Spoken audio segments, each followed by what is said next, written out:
నిబంధనలకు వైసీపీ నేతలు మరోసారి పాతరేశారు.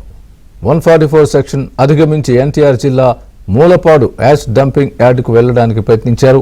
దీంతో మాజీ మంత్రి జోగి రమేష్ సహా 14 మంది మీద ఇబ్రహీంపట్నం పోలీసులు కేసు నమోదు చేశారు.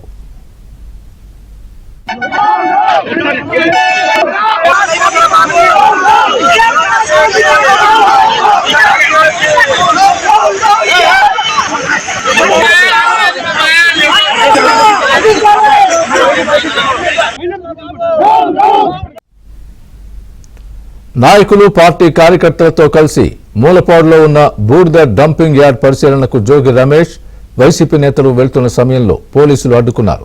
దీంతో వైసీపీ శ్రేణులకు పోలీసులకు మధ్య తోపులాట జరిగింది.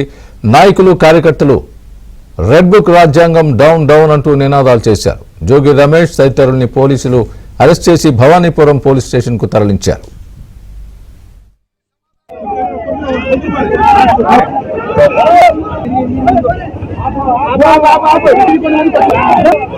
మాట్లాడు